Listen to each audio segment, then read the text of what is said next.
శ్రీధర్ని హత్య చేసింది దేవే అని తేలిపోతుంది. ఇక ఆ ఉంగరం ముద్ర వేలు చూపించి మురారి అయితే ఇంట్లో అందరికీ చెప్తూ ఉంటాడు. అది చూసి ముకుంద అయితే ఒక్కసారిగా షాక్ అవుతుంది. ఏంటి ఇప్పుడు వీడి గురించి తెలిసిపోయింది అంటే తర్వాత నా గురించి కూడా తెలిసిపోతుంది. ఇప్పుడు నేనేం చెయ్యాలి అని చెప్పి ముకుంద అయితే కంగారు పడిపోతూ ఉంటుంది.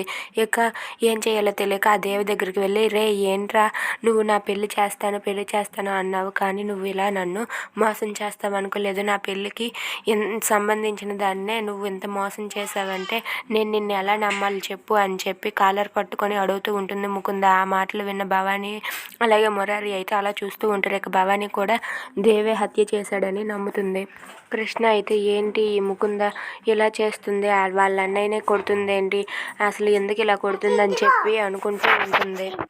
ఇక ముకుంద అయితే దేవుని కొట్టేసి, ఎందుకురా నా జీవితాన్ని ఇలా పాడు చేసావు, మురారితో పెళ్ళి కావాలని నేను ఎంత కోరుకుంటున్నానో తెలుసు కదా, అలాంటిది నువ్వే నన్ను ఇలా మోసం చేస్తావని అనుకోలేదని చెప్పి తెగ పర్ఫార్మెన్స్ చేసేస్తుంది. అది చూసి రేవతి అలాగే మధుకర్ వాళ్ళైతే ఏంటిది నిజంగా చేస్తుందో లేదా నాటకం ఆడుతుందో అర్థం కావటం లేదని చెప్పి వాళ్ళిద్దరూ అయితే అలా చూస్తూ ఉంటారు.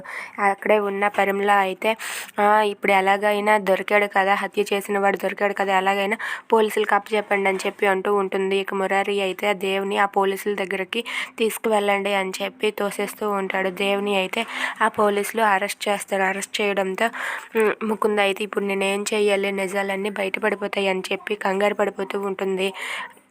If you like this video please like, share and subscribe. Thanks for watching.